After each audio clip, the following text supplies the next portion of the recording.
say in your mind, say to yourself, I am more than my physical body. Because I am more than physical matter, I can perceive that which is greater than the physical world. I deeply desire to expand, to experience, to know, to understand, to control, to use such greater energies and energy systems as may be beneficial and constructive to me and to those who follow me. I deeply desire the help and cooperation, the assistance, the understanding of those individuals whose wisdom, development, and experience are equal to or greater than my own. I ask their guidance and protection from any influence or any source that might provide me with less than my stated desires. Do not know all the answers to the questions about reality. Do not claim to know the ultimate truth about fire. I see that which has been made hidden as a part of a family amongst lords of consciousness. I am the void one.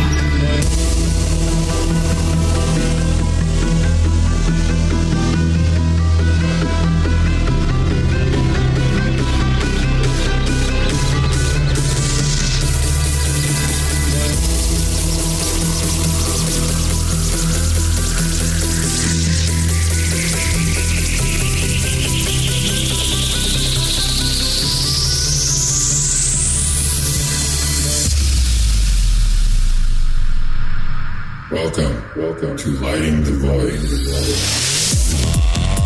Broadcasting live from a shack in the damn late night on a hill in the Mossy Creek bottoms of Cane Creek, Arkansas. This is Lighting the Void live.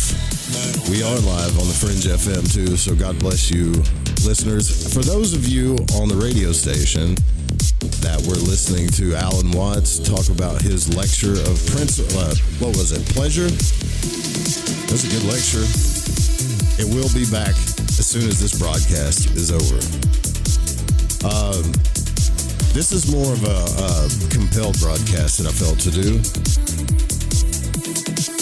And I want to apologize to some of the people that have been, mainly to the supporters, the people that have been supporting the show. Thank you, by the way. The people that have been supporting through the breaks and through the just dead silence in the night on this side of the radio world. I apologize, but I love you guys. Thank you, because it was you that kept the radio station alive. And I've got to be honest with you, like, I don't want to talk about things just to talk about things. I don't want to do things that my heart doesn't make me feel compelled to do. And sometimes in a person's life, or I guess in a man's life, sometimes, once you've set your mind to something and you've achieved a goal and you're sitting there with an achieved purpose, you wonder what the next phase is. And it's not like you can figure it out. It's not like, people are always trying to find their purpose. So it's not like you can figure it out. It's not like, it has to come to you,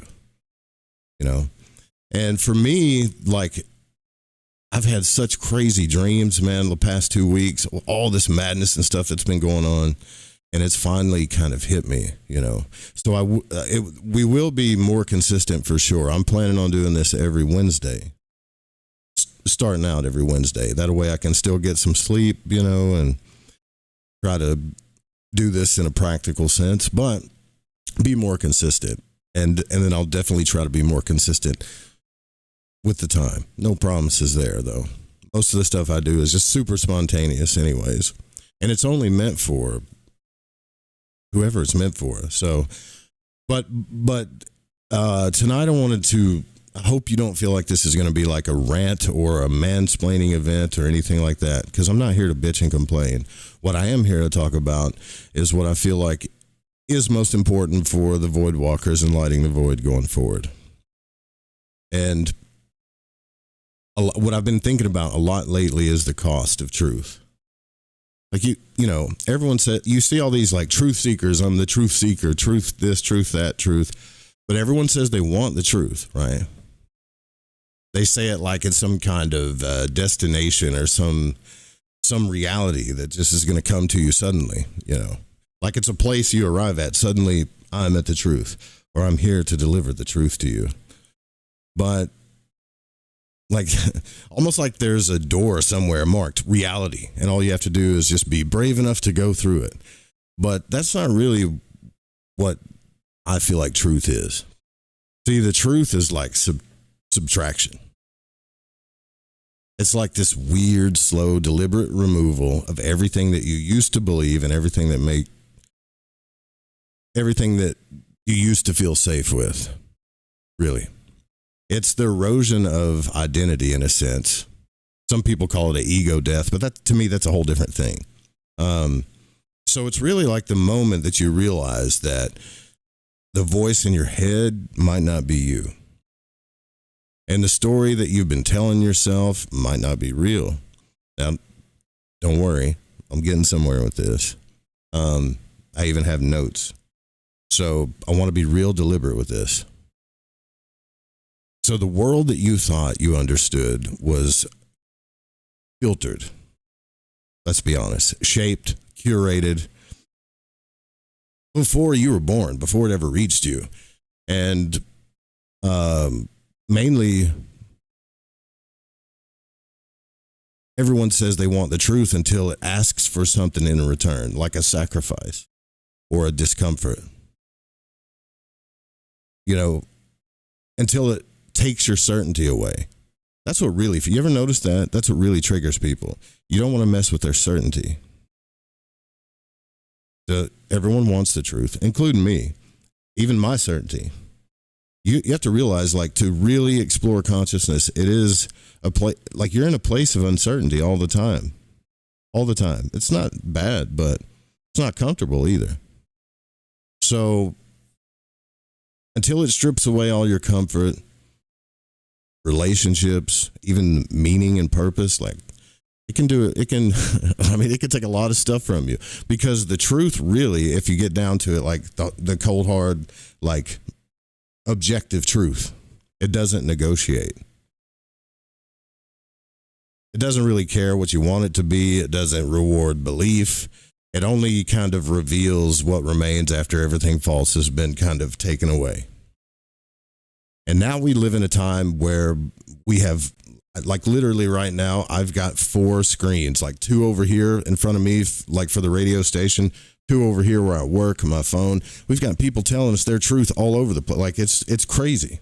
I was born in the 80s. I mean, like the transition from just talking to people to this is crazy. It's a big, I guess, millennial thing, but I don't believe in all that Gen Z, millennial, whatever crap, but I don't want to stray either.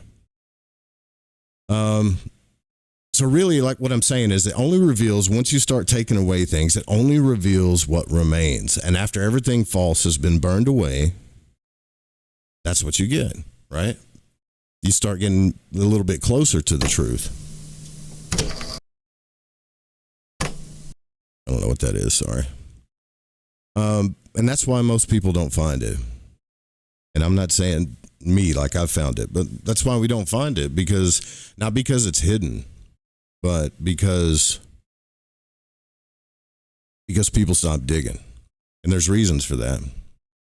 The moment it starts costing them something real in their life, they stop digging. You know, there was a time when back in the day, especially, like if you really study the Hermit card and all the mysteries and stuff like that, there was a time when seeking the truth meant isolation. You know, I don't think people think that anymore. I think it's whatever it is nowadays, it's something completely different. But it did. A long time ago, it meant isolation, it meant silence, it meant discipline. Now it comes with a price tag. You scroll long enough and you're going to find it, that it comes with a price tag. Enlightenment discounted. Everywhere you go, there's someone trying to teach you their truth and sell it. Right? Awakening in 7 steps. I don't want to, but a higher consciousness at a subscription service. And I've always had an issue with that. You know, people always say, well, you've got money. You have a bad relationship with money, or you have it's not that. It's really not. Trust me, I've thought about it and thought about it. I've meditated upon it. It's not that I have a bad relationship with money. And it's not that I'm judging people either. I think that people should do what they want to do for a living and love to do it and go for it. But it does get pretty choppy, right? When you get into quoting that you're some kind of truth seeker. And the dangerous part is it doesn't look fake. I mean, it feels right. The language is familiar, especially when people are confident. The symbols are ancient that we see all the time, that we talk about. The tone is confident, convicted. But confidence isn't the same thing as truth. In fact, I know a lot of you know this, especially if you're like a guy in the wool void walker, that con man comes from the word confidence.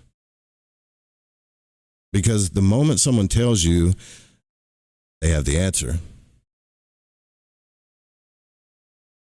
that person's already stopped asking the question. And that's where shift and shit happens. Like a shift happens, but shit happens too. And the seeker becomes the performer. And that's what we have nowadays. Like, let's be honest. A lot of my friends that are podcasters are doing everything they can to hold on to their shows, to try to keep their way of life going. They love what they do and they want to keep doing it. But things are different now. Everybody's got the answers now. Or at least they say they do.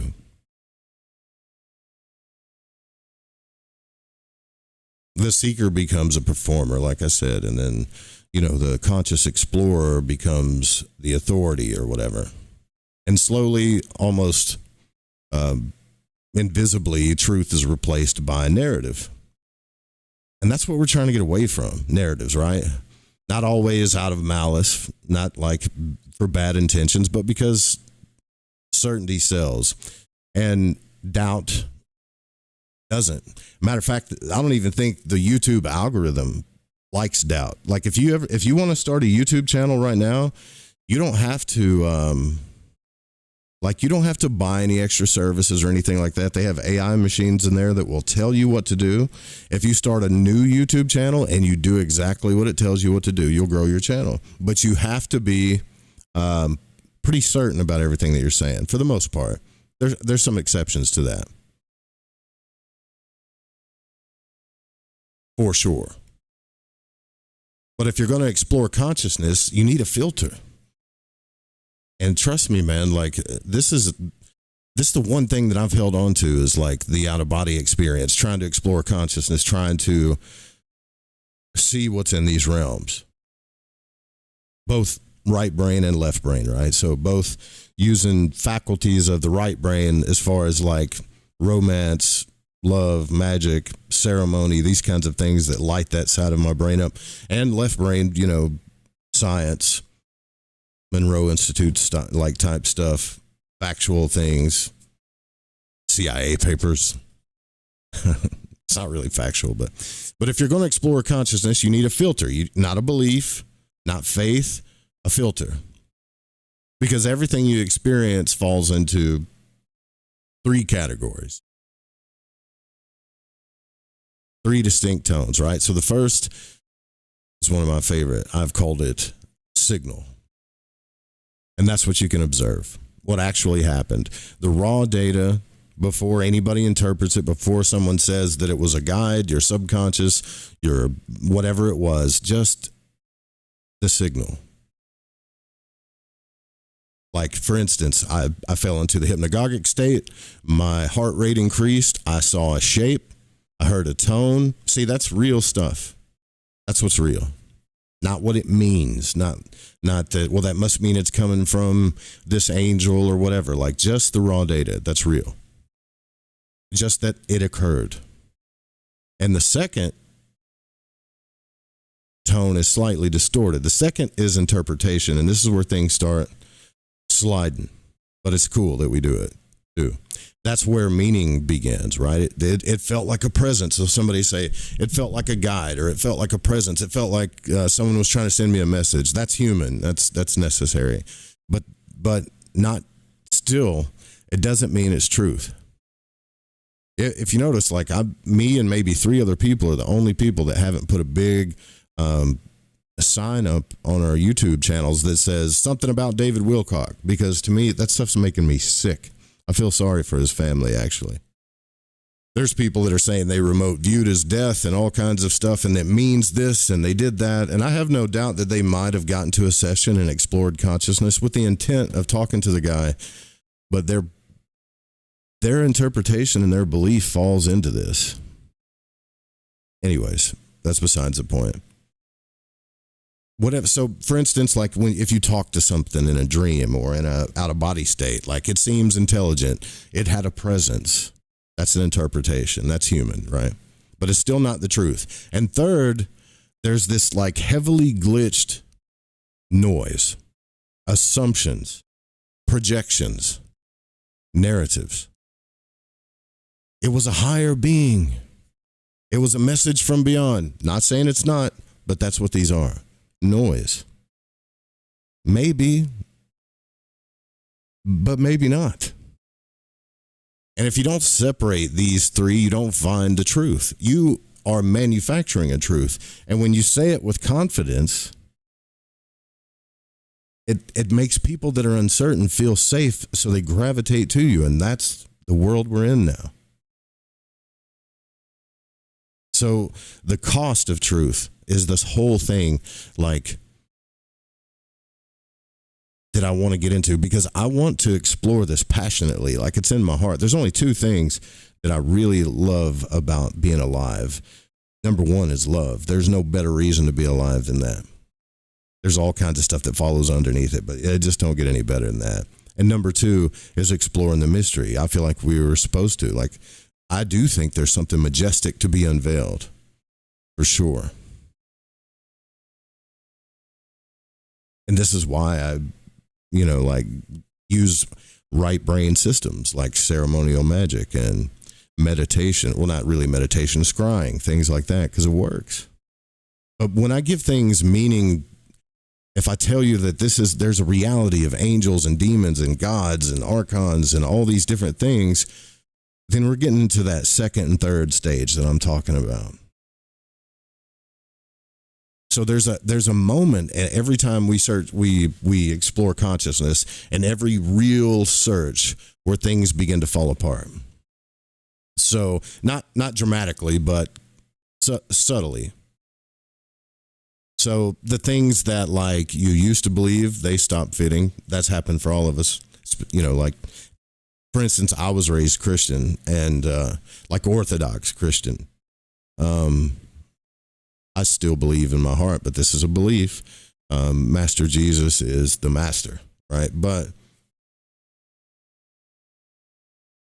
those things on this journey stop. They stop fitting me. They stop fitting into my observations and my experiences. Conversations start feeling rehearsed. This is why I've had such lulls in the show, because a lot of the conversations I've had with people, they feel like we're saying the same things over and over and over again.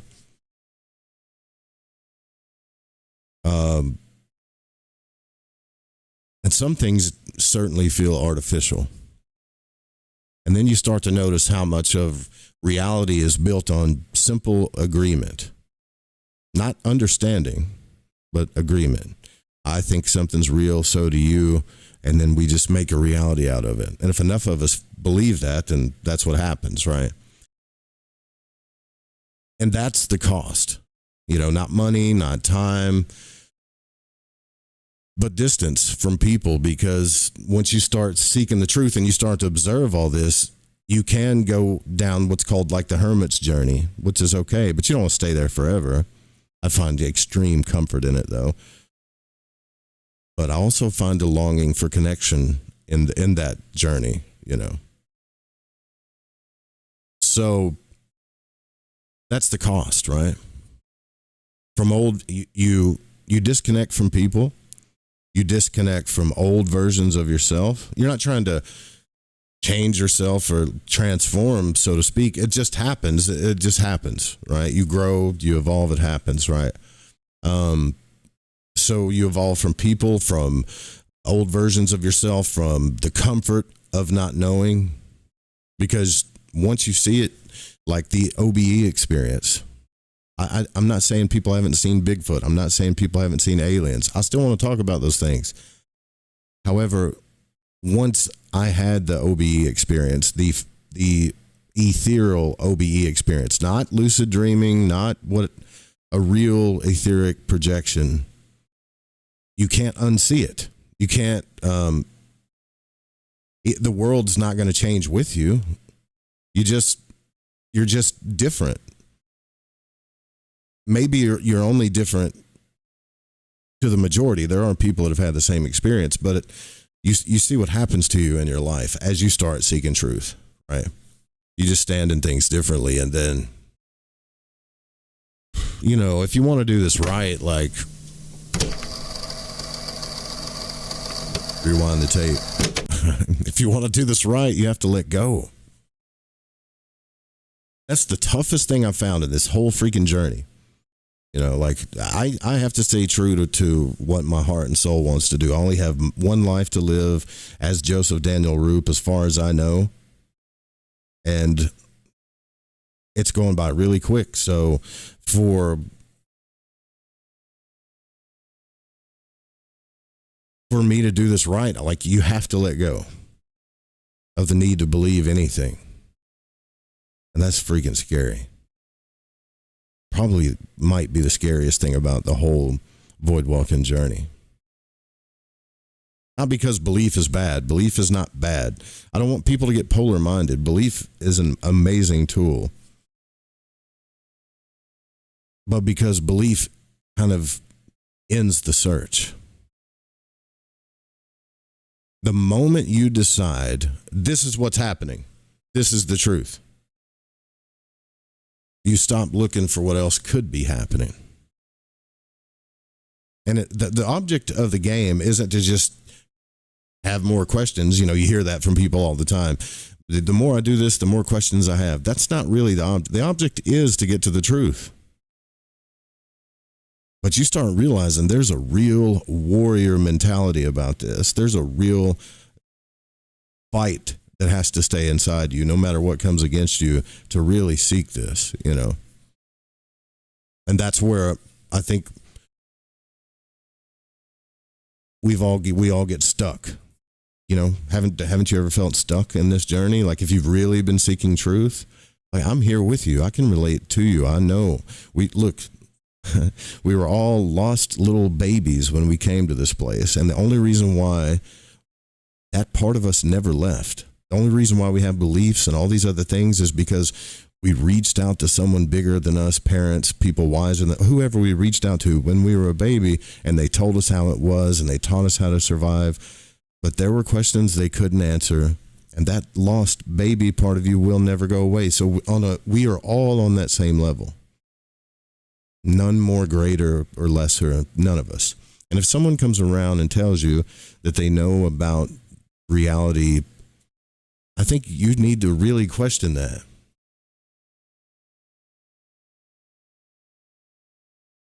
Not because they're bad. God damn. I mean, we live, excuse my French, but we live in a world where every time you say something that doesn't validate someone's belief, or you have a disagreement, they think that you're saying it's bad. This isn't a good or bad thing.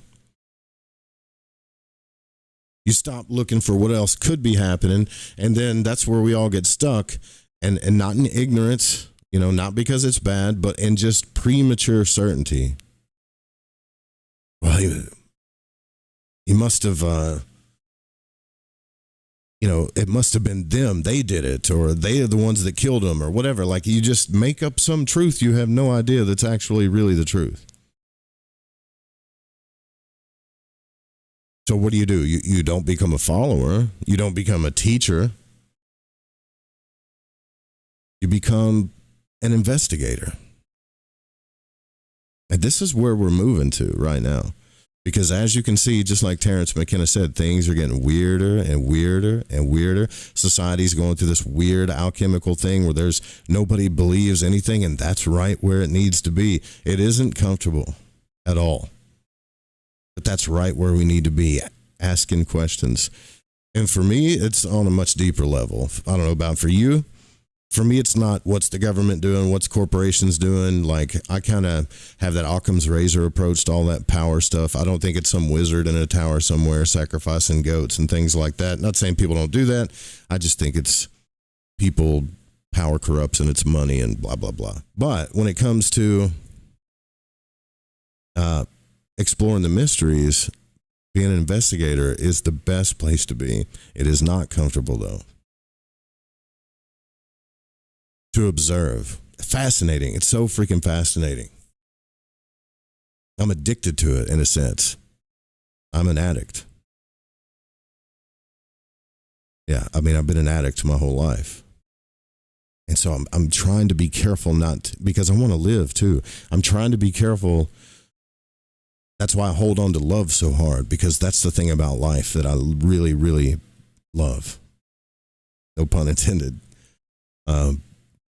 But you observe, you document, you journal, you question your conclusions, and even the ones that you want so freaking bad to be true, you have to question those too, especially those, because,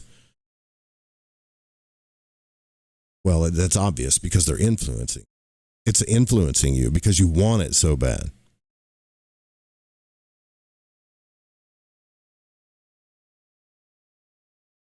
I'm sorry for you guys on the radio. I'm doing such a late broadcast, but you know, I don't go to bed till like 2. I have weird work hours. I actually work from 11 to 8 p.m. So what I'm going to try to do is start doing the broadcasts around 9:30, maybe 10 at the latest. But we can use tools, right? Like sound. Sound is the oldest tool we have.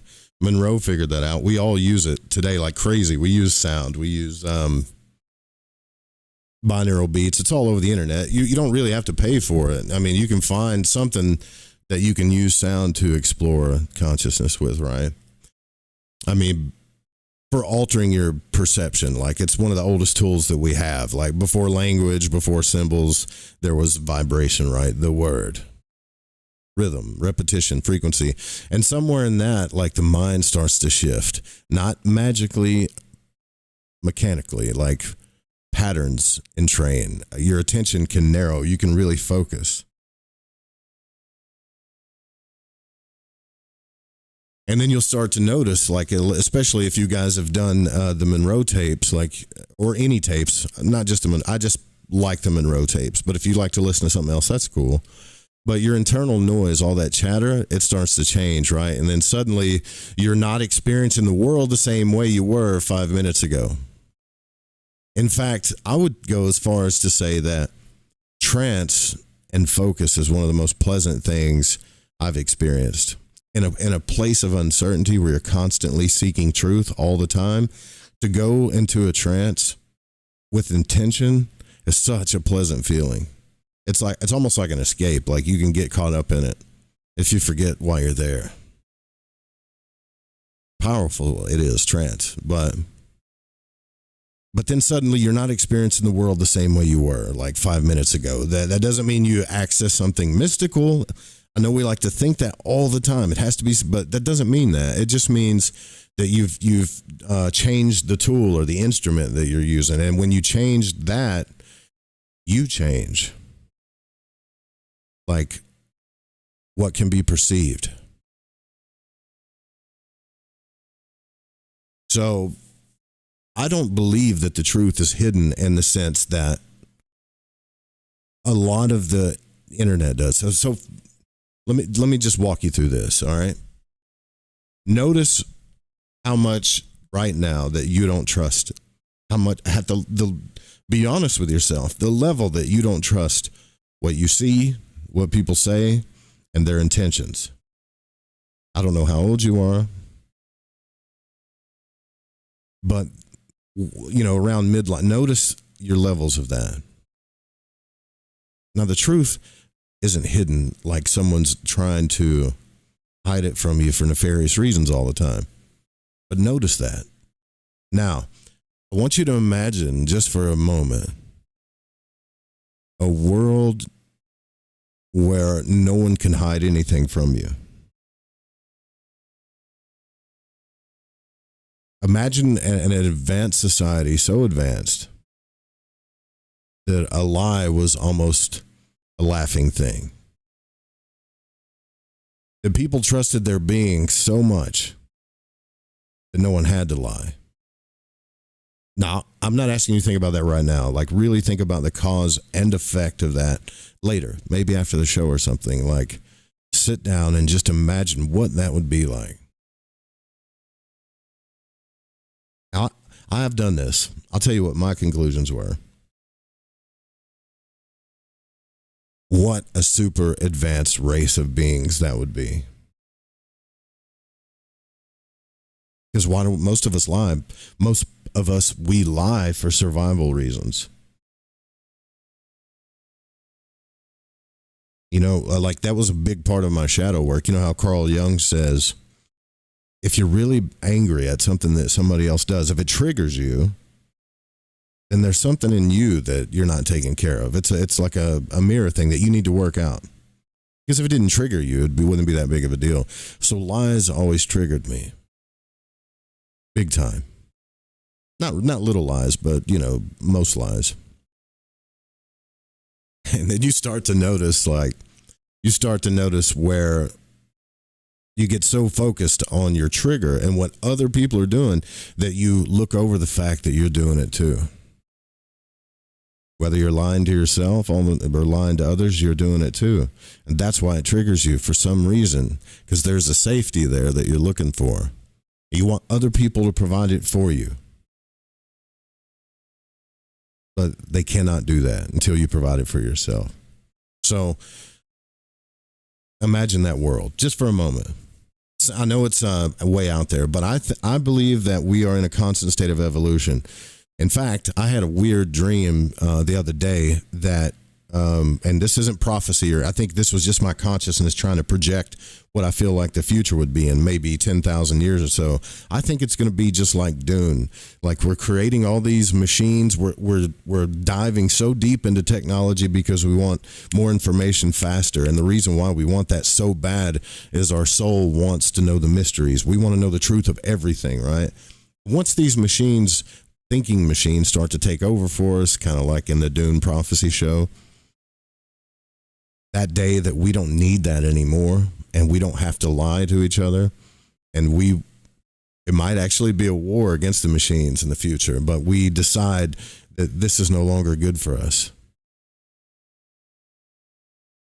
I think that would be the place to be. Now, look at that as like a big timeline, and then you rewind. Let's say that's really the future of our evolution in 10,000 years. And now we go back to where we are now.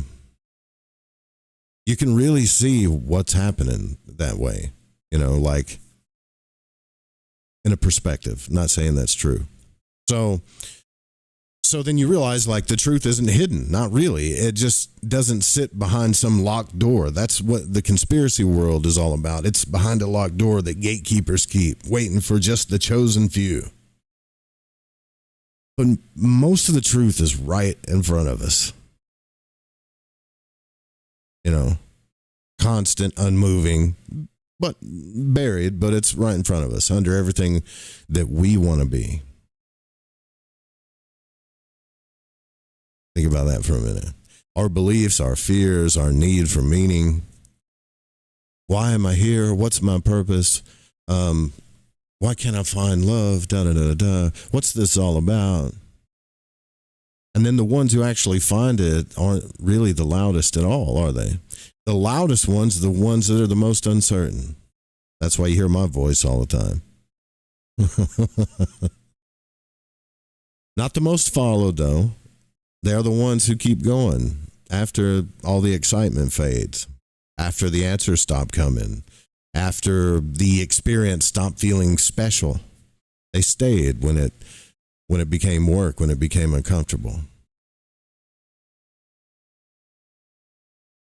when it became discipline.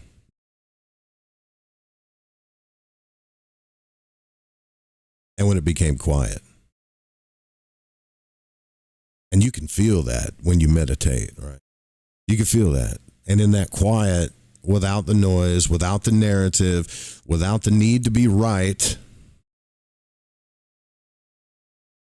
just observation. Not like a revelation, not a voice, just what is. And I'm not trying to sound like Eckhart Tolle or anything, but he does have a point about a lot of that stuff. So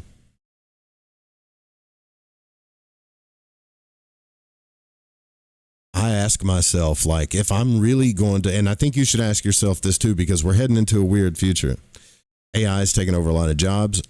People are scared of that, but I think it's time that expression and creativity are a real thing. Like, people should be really getting paid for this, you know? Because the truth is going to be more valuable in the future than it used to be. Like the real truth, you know? People's expression, people's art, what people's experiences are going to be even more valuable. So I ask myself this, like, how, and this is one of the reasons why I'm just going to be honest with you. I know you're definitely not going to want to hear this shit, but this is the conflict that I found myself in the show, right? Like in the broadcast with the Void Walkers. Like, okay, well, how am I going to pursue what I want to do, like what's in my heart? I don't have a problem facing my fears, but I do want to be able to take care of myself and take care of others. Like, how am I going to pursue that? We live in this weird world where everything's controlled by this paper currency that everybody seems to worship. And the only thing that seems to sell are answers. Like, if I tell you that I have the answers to things, you become more interested. In fact, if I'm very confident about those answers, and don't get me wrong, like, I've been pressured to come up with things, like pressured inside of me. I need to come up with this course. I need to come up with this. I need to come up with that. And to put that in a store somewhere and project that so I can make a living and do what I want to do for a living. But then at the same time, this is what I try to explain to people. It's not about the money. Like, I don't have a relationship with money. What it is about is being true to myself and being true to you. I mean, I tattooed the freaking sigil of this show on my arm like an idiot, but I did it because it means something to me. This whole damn thing that we're doing, whether it's a community of 5 people or 500, it means the world to me. Everything. My son and the things and the people that I love mean more to me than that. But this is I know what my soul wants to do. So it won't survive on purity or having the answers, right? So what I would like to do is separate this truth-seeking kind of idea, you know? It's almost like this, right? Every content creator comes up against this. Not everyone, but a lot of them do. If I don't sell answers, how do I get paid? And you will too, because you're going to be forced to do this stuff too in the future, and your children will. This is the future.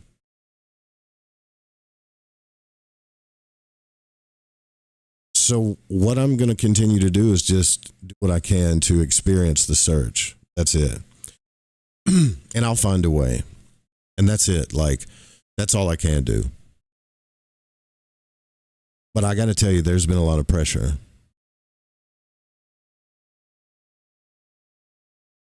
You know, I'm asking some of you that follow the broadcast and some of you that we do this together, like, I am asking you to step into a place of a little bit more discomfort. You don't have to. You can continue to sell me your truth.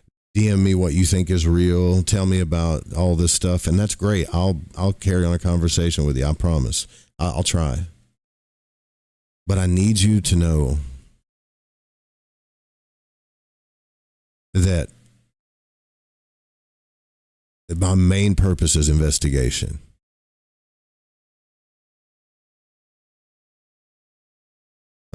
And I'm always going to be in that place. Okay. Like, we have to admit our doubts. We have to refuse certainty sometimes. Like, and this promise of transformation. If any of you guys have been following Liam Thomas Christopher's, like, he just did a great show with one of his guys that, if you guys are into magic and self-transformation and the whole enlightenment movement, he just did a show with one of his students that went through the whole book. And what they have to say at the end of that is fascinating. The kind of freedom that you get from things and what you really realize enlightenment is all about. That show is, like, if you think and feel the way I do, that show is something that you really need to watch and listen to. The latest one that he did, where I think the guy's name is Nico Starlight or something that he talked to. I already talked to Liam. He said he would come on, so I don't know when, but we'll make sure we get him on because I got some questions. But you're probably what I'm saying is if you go down this road and we go down it together, and I'll have guests on, we'll talk and do all kinds of stuff. And yes, I'll release content and stuff like that, but there's never going to be anything that I'm going to release that's going to give you a hard truth to a mystery that you're yearning for. Like, I'm never going to have those answers for you.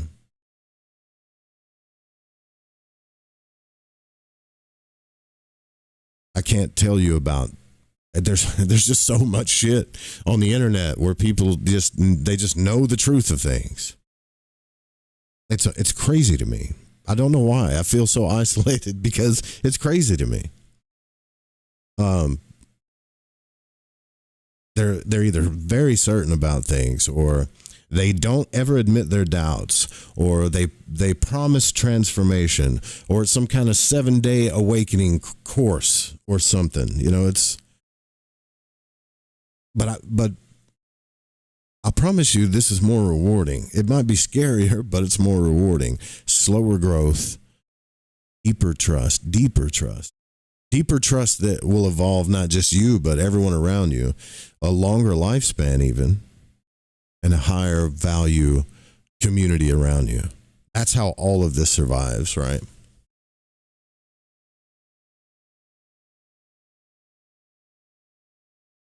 Like, even at work, when I'm working during the day, because I work a day job like most of you do, or I assume most of you do.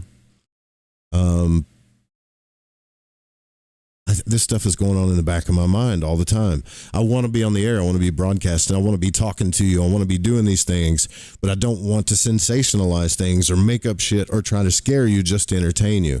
And I've had people in this industry tell me, you're going to have to do that. You need to take it more seriously, and you're going to have to do that if you want to survive in this broadcasting or podcasting world. And I don't believe that shit for a second. And if that's the case, I'm still not going to sell to it. If something is fascinating, I'll talk about it, but I'm not going to try to entertain you or sensationalize you every single night here on. It's just impossible. I would literally have to lie and make shit up or come to conspiracy conclusions that I don't even believe to keep the thing going. It just doesn't. I can't do it. And I love you. And in my opinion, like, have you guys ever seen that movie? You ever seen that movie, The King? We watched it in the Discord and the Lighting the Void Discord. Me, Wolf, and Bryce. I think somebody else was in there too, but we watched The King.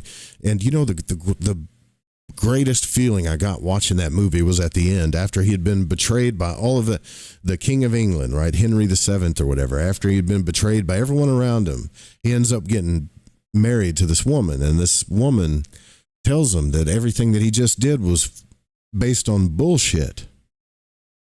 and coercion and all this stuff. And no one talks to the king like that. Hell, he just conquered France. And when she told him that in that moment, he became so enraged, he stabbed his advisor in the back of the head. You know, I'm just going to tell you how the movie goes. Spoiler alert. And then he walks back into the room and he grabs the girl by her hand and he says, I don't ask anything of you, but just from here on, just tell me the truth. That's what the soul wants. I think even deeper than union, divine union, because that is truth. Divine union, like what happens to our soul after we die, all of this is truth. It is what your soul wants. And yet, for survival, for certainty, or for trying to get as much out of life as we can, or trying to manifest and have as much pleasure as we can and be as happy as we can all the freaking time, you know, we're almost like a bunch of running opiate addicts. And I know I'm a freaking opiate addict. We're almost just running around trying to get as much as we can out of life all the time, no matter what we got to do, no matter what tricks we have to do, no matter what formulas we have. I'm not saying you have to have a miserable life, but if you're passionate about the mysteries or seeking truth, you can't have it both ways. You can have both, but you can't have it both ways. There's going to be moments in your life where you're going to have to take journeys that there are no answers for, and it may take time to come up with these answers.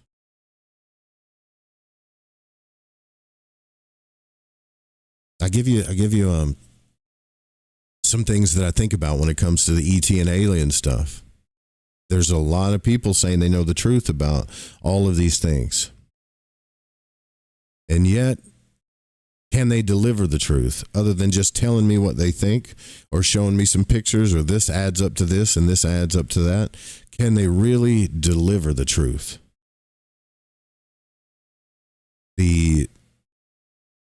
In every instance, there could be an explanation for some of these things, almost every instance.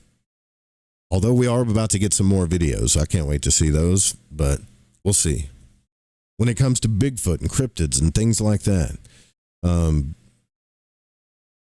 I don't doubt that there's been a couple of people that have had experiences, but to nail down the fact that these things are definitely creatures or to say we definitely know what they are. I mean, I saw shadow beings when I was a kid. My son saw things when he was a kid that had red eyes. I've got a buddy of mine that's seen things, but is that really like a cryptid, a being, or is like, we need to ask more questions there. I don't want to get on this tangent because we've been on it before.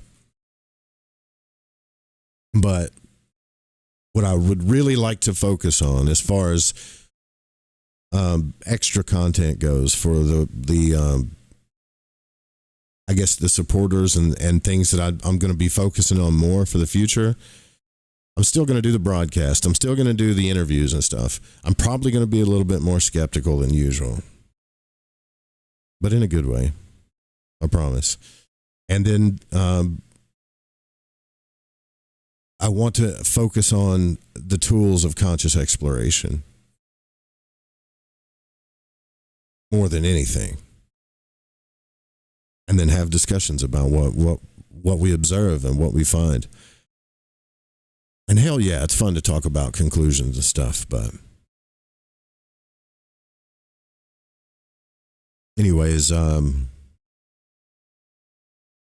yeah, I felt like I fell asleep tonight. Like I was zonked out and I woke up, I was like, oh dude, I got to broadcast. Like I got to get this off my chest. And there might be a part 2 to this somewhere in the future because I have some more things that I want to reveal to you that I personally went through on this journey. But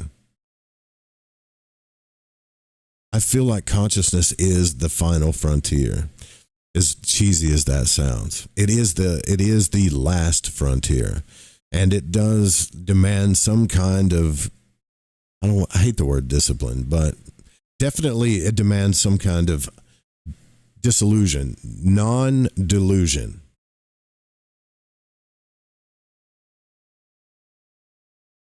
Like serious investigation.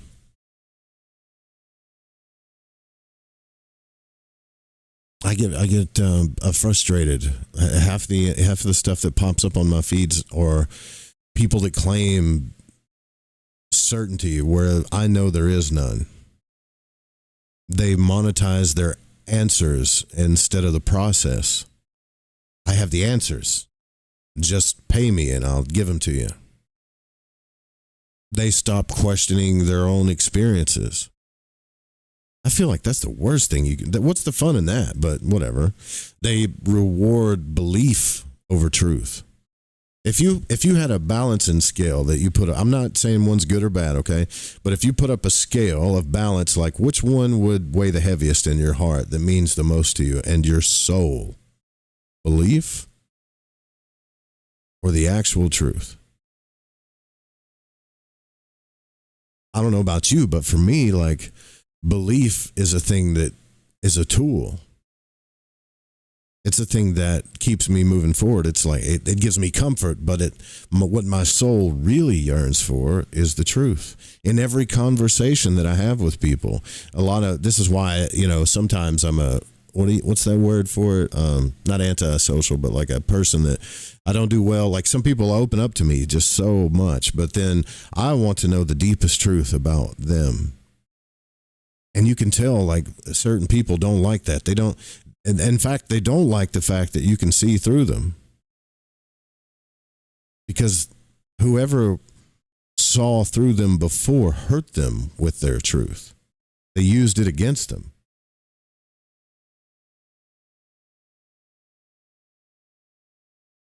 But that's what the soul craves.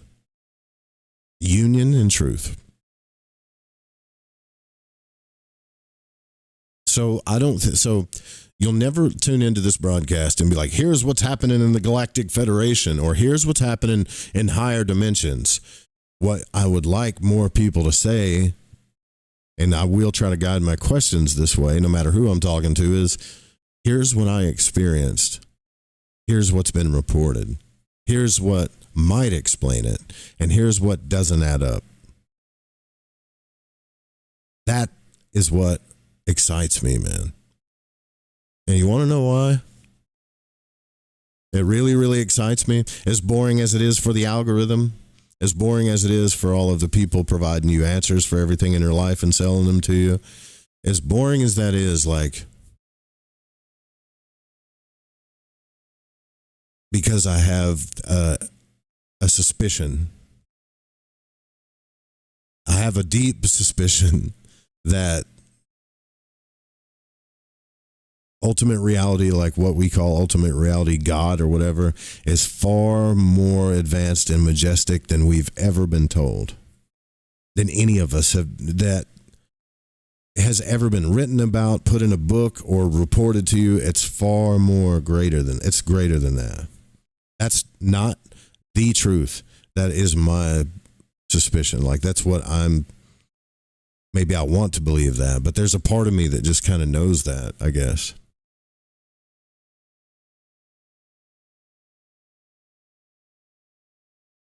Yeah, so basically what I'm saying is lighting the void as far as this show is concerned. From here on out in the future, I'm going to be more consistent, at least do one a week, probably Wednesday nights. And then once practically things start picking up, for some of you that care, then I'll start doing more nights. I may go on Monday, whatever, but I'll for sure go on every Wednesday night. And if I don't, then something's happened. But,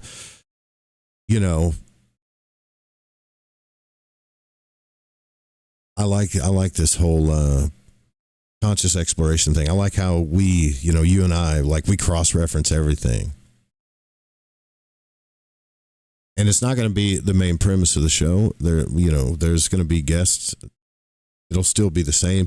I'm just telling you that's where I'm going to come from, because I'm only telling you this now and now only because I am not one to sit on the air and talk and start feeling insecure about everything I'm saying and wondering if you're mad at me and all this other shit. Like, I'm not going to do it. It's a waste of time. I just want to explore that here with you and those that want to explore it with us. And we've always found those people. You know that, right? So I don't want to sell my soul to broadcast. Yeah, let me see what's up. What's up, MJ? I just want to say, what's up, Daga? I'm surprised anybody even showed up. I did this late, no announcement or nothing. What's up? Is that DA God? I probably said your name wrong. Deacon Bean Cooter, brought nothing, take nothing. One, yeah, that's a verse for sure. Is that what's that, Timothy? If you feel like you have to lie, don't say anything. I heard that, man. I did an OBE and saw one of my cats cross over. You know what, man? I saw, I'll tell you a story, an experience that happened to me with my cat. I used to have this cat. God, she was a sweetie. Back when I was selling cars, I rescued this cat. You found this cat that was jumping. We found it in the car lot. It was hiding, but turns out that it was about as big as my hand, and turns out that it was a Burmese snowshoe, white feet, super blue eyes, kind of Siamese looking, but not really. And then once I looked it up, I found, oh man, this is like a Burmese snowshoe kitten. Had the craziest eyes though, and didn't trust anybody. Didn't trust nobody. Barely trusted me. But when I would fall asleep at night or when I was doing my OBE stuff, Allie, she would come by the couch and just kind of lay down at the foot of the bed. And this is when I was heavy into like the OB experience, right? So she would come around to the edge of the bed and lay there. And about one of the times that I peeled myself off the couch, out of body, into that etheric double, you know, the first thing you do is you start to observe, because you need clarity. You don't have eyeballs, so you kind of really focus in on what you're seeing in that world. You're not in your physical eyes. And I saw Allie at the foot of the couch, and she saw me, and her eyes were so big, man. Now, do I know that Allie, it was actually Allie? Am I going to say that it's some meaning? No, but what I'm saying is that's possible that the cat thing is real, because she looked right at me. And not only when she looked right at me, I kind of leaned over in my etheric projection, and I was like, hey, baby. And I went to pet her. And as soon as I went to pet her, she just leaped at me like, Ruff!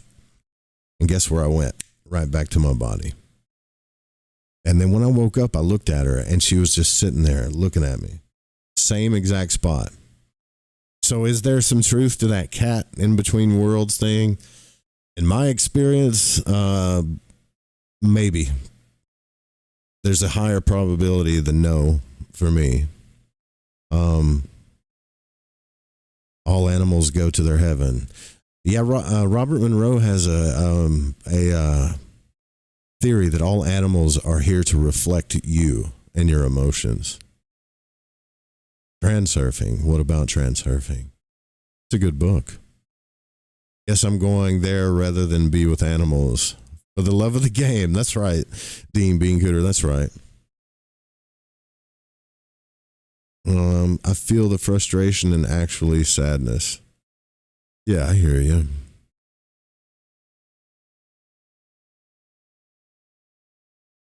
My friend, okay, so Cherie says, my friend got baptized and she sent me the video. I had no idea she was getting baptized. I feel like I was a devil in her ear because I have so many doubts. Nah. Just respect her belief and her faith. And if, you know, they get mad at you when you have doubts, then that's really not your, that's not you. That's not your thing. What's up? Yeah, I'm still rocking it. I've got a couple of more things I want to talk about, but I really got to use the restroom. So, I love doing these live broadcasts, and for you guys that the radio station was off for a minute because we had to do some updates and stuff, but it's back on, so very cool. And I love seeing people like looking at all the little dots, you know, in the broadcast. I don't know exactly where you're listening from, but it shows me like the areas and stuff, kind of general areas, states, things like that. So it's cool to see you guys on the radio station. And don't forget, you know, on the radio station, you can leave like suggestions. There's even a recorder down there that I want, like I'm going to start getting people to use again so we can do the shout outs or questions or stuff or whatever you guys want to put on this station. You just go to fringe.fm and all you got to do is scroll down to the bottom and just type your name. You can make up a name if you want and just hit that record button and say whatever. And that automatically goes into the station. It's pretty freaking cool, actually. So be nice, right? Because if you put something weird and I might have started something stupid, but it's a lot of fun too. And we like to we like to get feedback, and there's several ways that you can do that. Not just for the shows, but for the bumper music and things that you guys might want on the air and things like that and stuff. I'm going to take a short restroom break. I got a couple of more things I want to talk to you about when it comes to the future of Lighting the Void and the Fringe FM and this whole truth-seeking movement kind of thing. And yeah, and we'll be right back.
So, you love talk radio? Then you'll love TalkStreamLive.com. TalkStream Live is always on, 24/7 with the best streaming talk shows. Find your favorite talkers and discover some new ones. It's free, readily available online or on mobile with any smartphone or tablet. Finding your favorite talk shows all in one place has gotten a whole lot easier. Just go to TalkStreamLive.com. Be sure to download the free apps from Google Play or the iTunes App Store.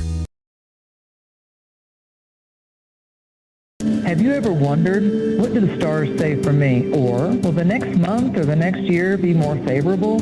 How about, are our two signs compatible? Each month, at the new moon, you can ask these questions live with me, your astrologer psychic, Mary DeCina, along with host of Lighting the Void, Joe Root. Join us at the new moon for Cosmic Conditions. We look forward to working with your energy. Every new moon at 7 p.m. Pacific, 10 p.m. Eastern, right here on Fringe FM. Are you intrigued by paranormal talk radio? You'll love the new paranormal radio app from TalkStream Live.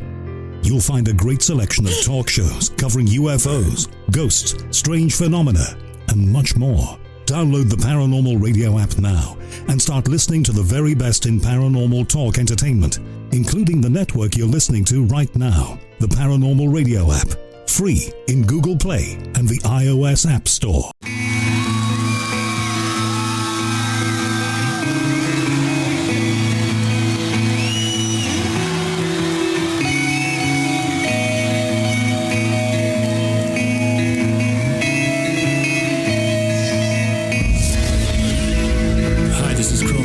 And you're listening to Lighting the Void with Joe Roop.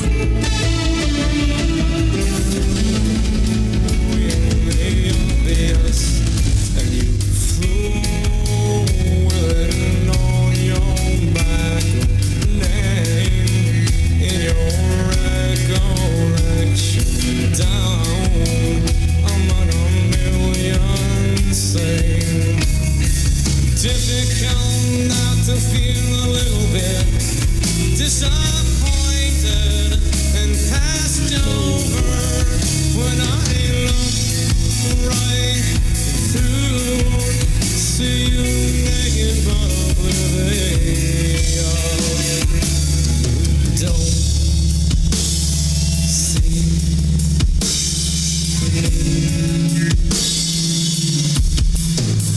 but I'm through. All right, we are back live, broadcasting live on the Fringe FM.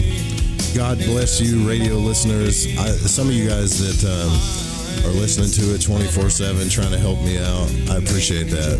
I keep the radio on the, you can listen to it on your Roku too. So Live 365 is another place that you can listen to the Fringe FM.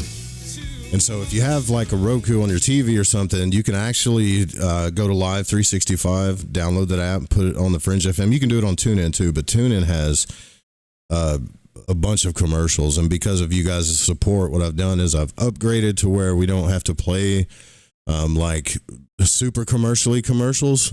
So the Live 365 app or TalkStream Live or Paranormal Radio app is probably going to be or just the website, the best place to listen until we get our own app again.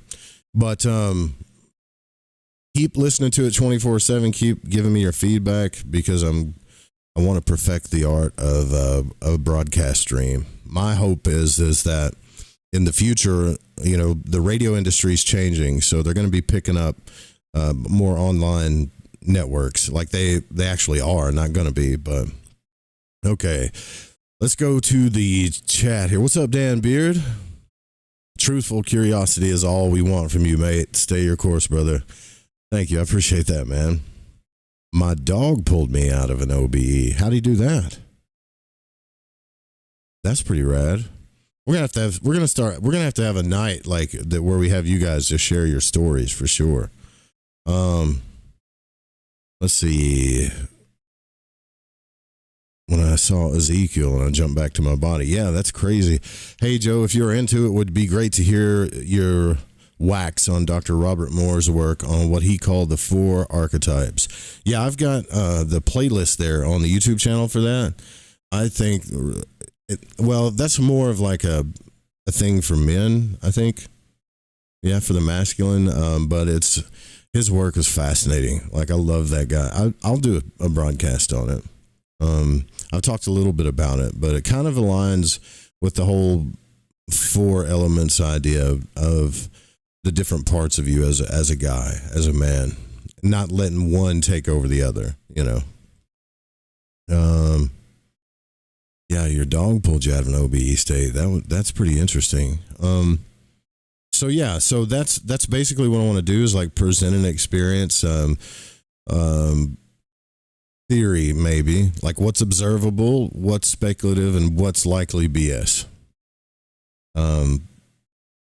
without like bashing the BS so much, because I know that's like a whole thing too. There's people that are just dedicated to bashing people that are lying and stuff like that. Like that's, to me, that's just a waste of time. Like you figure that stuff out for yourself.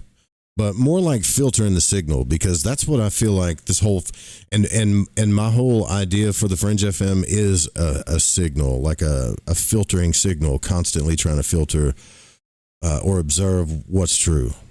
And if you really are dedicated to exploring consciousness, there will be no part of your life where it won't come up to where love is going to have to be a part of it. Like it will, but if you dedicate your life to it, it will cost you. It's going to cost you some comfort. It might change your identity. The thing about that is too is I hear a lot of people saying, I want to change these habits that I have, or change. You are changing all the time. First, you need to realize there's not a damn. You're not broken. There's nothing wrong with you, but you are changing all the time. So it's okay. If you just let it happen, your identity kind of will change over time. It's supposed to. It's a natural thing. And, but if you're not grounded, it can destabilize the shit out of you.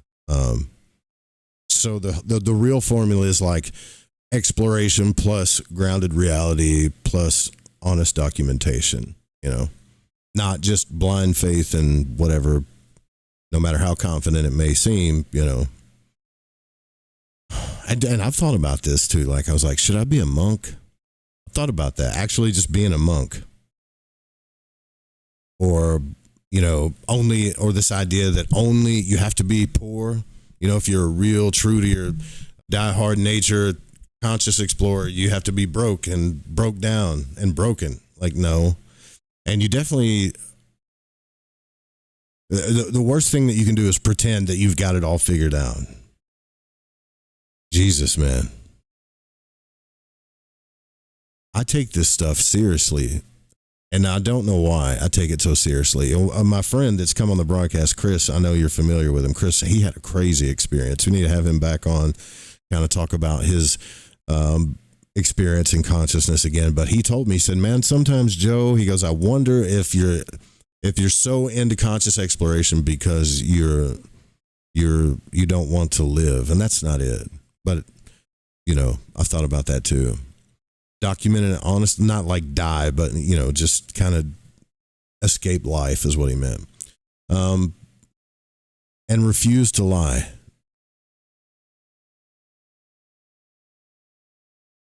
Who did I talk to about that? When you hear people talk about selling out, or they're a spy, or they're a grifter, or they sold themselves to the CIA or whatever. The truth is I think the truth is when you come to this place in your life where you have to pick, do I refuse to lie even when lying would pay me more? How many people have taken that route? Like, well, I'll lie just a little bit so I can get the bag. You don't need the CIA or an Archon to sell your soul to that. It just happens. It happens all the time, right?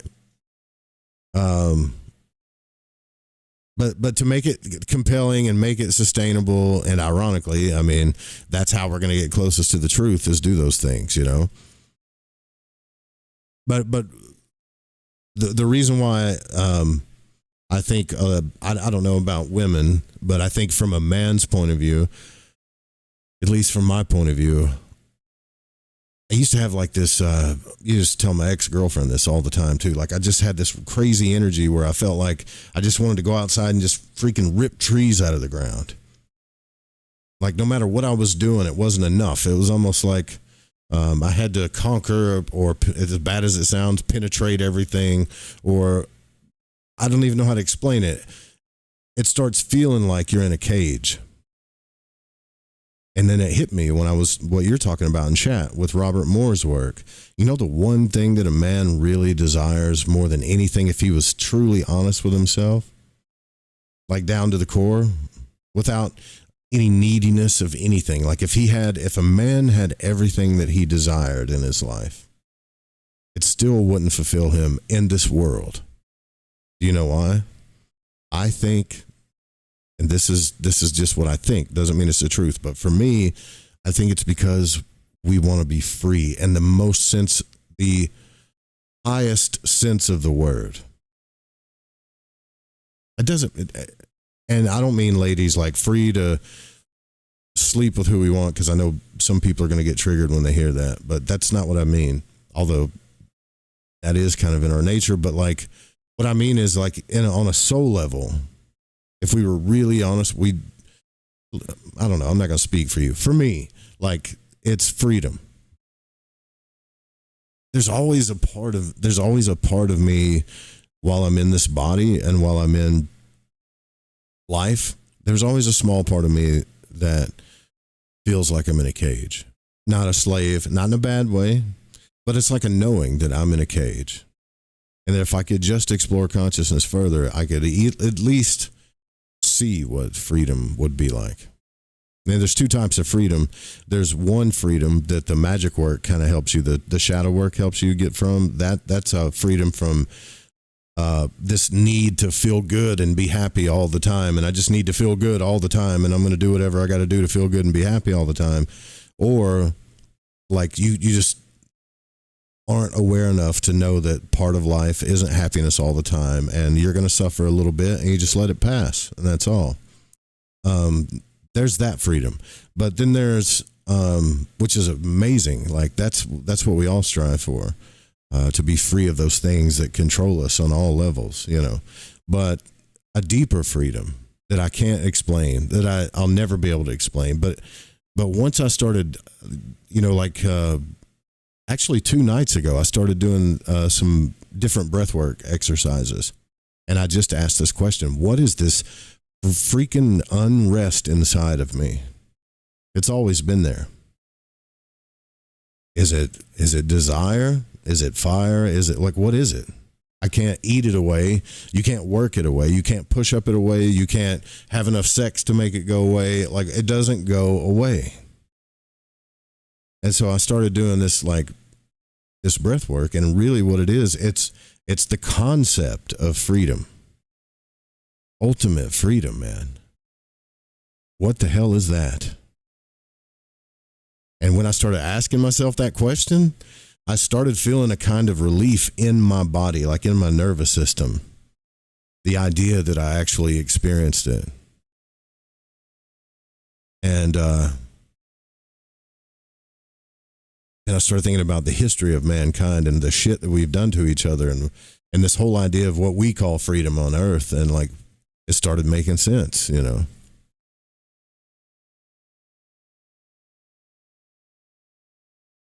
But this lie that we tell ourselves, I think when I say we, I want to say me. I had to ask myself, man, do I really want the truth, or do I have to, what's it going to cost me? And if you say that you haven't ever thought about that, whether it's being truthful or being authentic or being who you really are or doing what you really, really want to do in life or with yourself or whatever, if you haven't thought about, or if you say you haven't thought about, well, if I do this, what's it going to cost me? You're full of shit. Because you have. Because in your experience, it's cost you something that you kind of wanted or needed. And in the end, one has to outweigh the other. So I say this, like Dan Beard says, I'll take the discomfort. The journey is far more exciting anyways.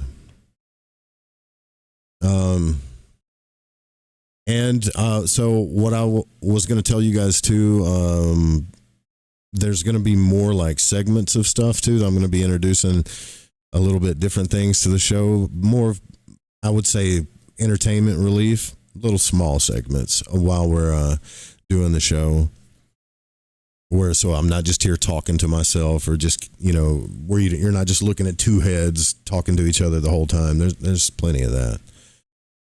Make it more of a ride, and I'll be working on that. And so don't expect it right away, but it's coming slowly but surely. And then I think next week, Night Stalker is going to come on again. And what I would really like to do is something that I've talked about for years, but I never got to do, is my interpretation of the Fifth Element live on the air, along with hopefully Night Stalker or you guys, or whoever wants to join in. MJ says, I get that type of freedom with singing. Yeah, dude, I've tried it all, man. Singing, dancing, you got to let that energy out for sure. For sure. Dan Beard says, how boring would it be to have all the answers? I love the search, the exploration, the musings, pondering, and sharing ideas. Nah, I don't think we're never going to get all the answers, but it's cool to get one or two and just get to that next phase. That's what I'm looking for. The OBE thing, that was, dude. You have no idea what that cost me in my life too. I was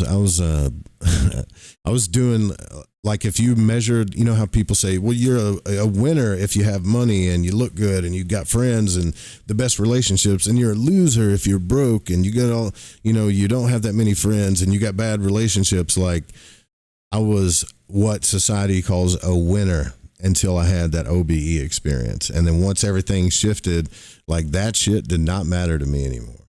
The whole idea of it's not even a thing, but yeah, I'm with you, brother. I'll take the exploration over any of that shit. The vampirism. Yeah, there is that too, isn't there? Yeah, the fifth element. The fifth element. Okay, I'll just give you guys before we roll out of here tonight, because it's already past midnight. It's getting to 1 a.m. Not that I'd broadcast till 3 a.m., but I know some of you got to sleep. The fifth element is chocked full of really cool symbolism that comes from, I would say, the Western mysteries, especially, like Hermetics. It's chock full of it. More than not just the four elements, and not just the masculine and feminine to coming together inside those four elements. There's so much symbolism in that movie. The people's names are symbols. The characters are symbols. The stages of what's happening in the movie are symbols. Like, whoever wrote that movie knew, like, pretty much the whole, I would say, the Western mysteries, or that process for sure, DA God 3456 says, as a woman, I feel trapped and want to plant shit, or what to plant shit. What do you mean?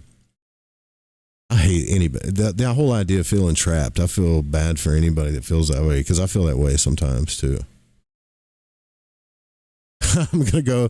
MJ says, now I'm going to go watch the movie when you close the room. Yeah, dude. So I'm going to tell you this, man. Every name in that movie, for the most part, every character in that movie, the main characters, are a symbol of something.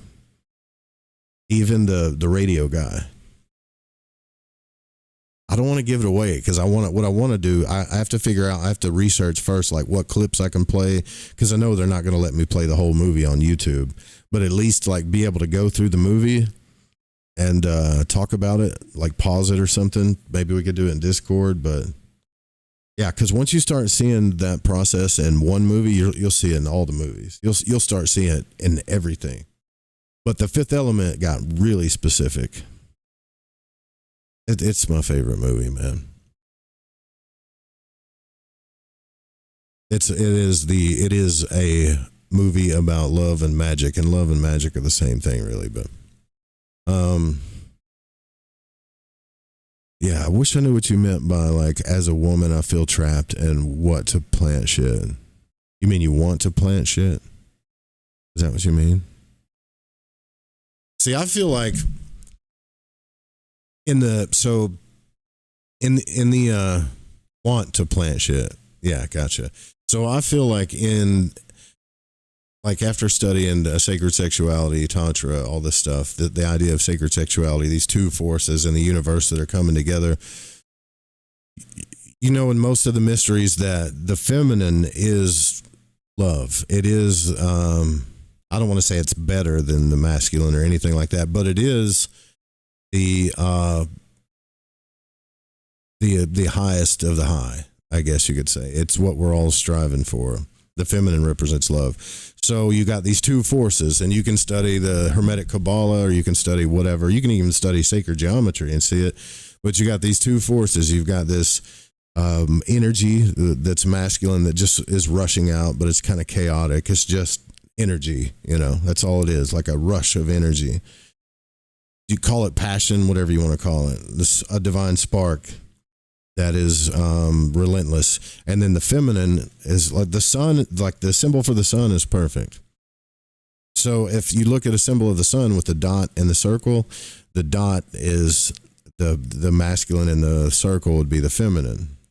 So a lot of times, let's just say, it doesn't matter if you're a man or a woman, but if you are 100% into your feminine energy, what your feminine energy will be attracted to is that driving force, passion, whatever, fire, whatever you want to call it. And you'll naturally want to wrap your energy around it and build a garden and grow something from it. And this is what happens in a lot of relationships too. A lot of guys that are, there's all these like gurus out there trying to teach guys how to pick up women and change their frame and do this, and like they're trying to manipulate stuff so they can get laid. But if they just tapped into like nature, you don't have to do that. Like you could see how it works, when a man's like really going after what he desires in his heart and soul, the feminine can take that and, like, you're not going to lie to the feminine. That's why, you know, if you're really confident or you're really true to yourself, it becomes attractive to the feminine. If you're faking it, they just know. It's like feminine, the femme can know,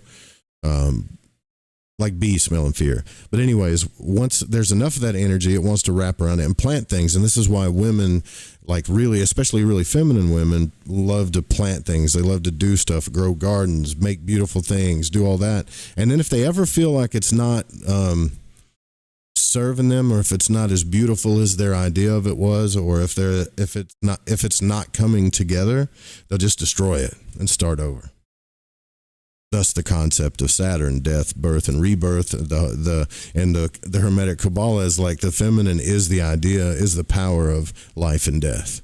It grows things, it kills it, and it starts over.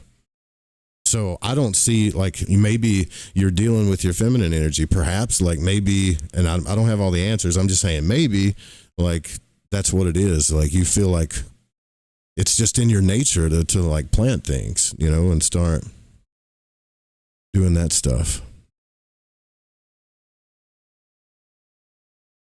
That's just from my observations, though.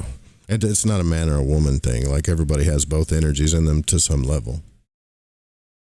I think. Yeah, what else was I going to talk? There was something else, man. I hate getting off the air and then not saying everything I wanted to say. So I've gotten some messages from you guys about Gareth. I'm kind of delicate with that because he's really focused on his healing journey. But when it gets to a certain level, I promise you guys, I'll do what I can to, you know, really I'd like to dedicate a whole show to him. That's all I'm going to say about that, or more. But when that day comes, right now he's focused.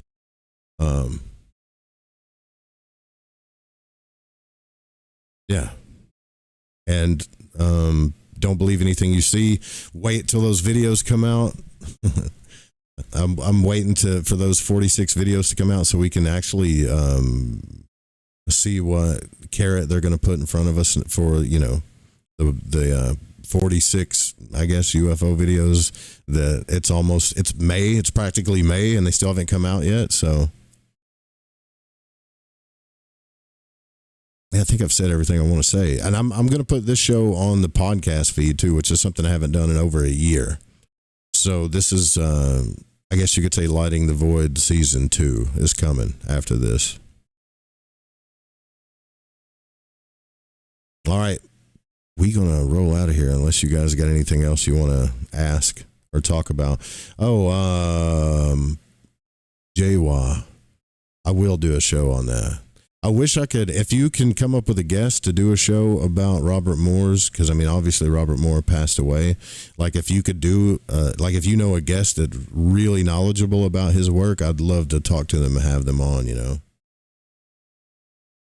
I would love to, but I'll do a broadcast on that. And for any of you guys wondering about that, there is a playlist. There's a playlist on the YouTube channel. So he basically breaks down masculine energy into 4 archetypes: the magician, the lover, the warrior, and the king. And he goes deep in talking about each one of those energies and those archetypes. And it's probably, if you're a woman, I don't know why you'd be interested in it, but it's there, but it's mainly for dudism. Are you having problems getting on the Discord? Oh, that's Daryl's karaoke girl. I don't know what you guys are talking about. All right. We're going to roll out of here.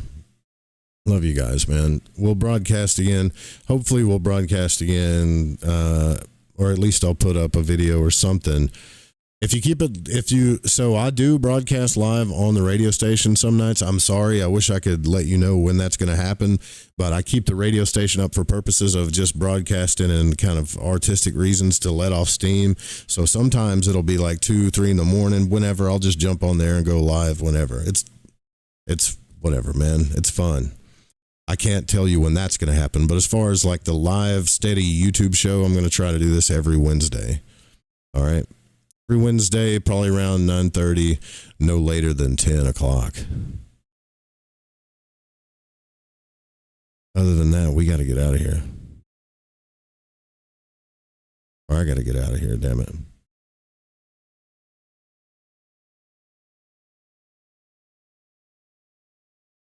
I'm trying to find a good song to go out on. Or one that's not going to get flagged. Every freaking song I play gets flagged because I don't like playing whatever the hell they want me to play. Hey, you know what? This is a little change here. All right. Y'all, y'all. Take care of yourselves and take care of each other. Got some good guests coming too.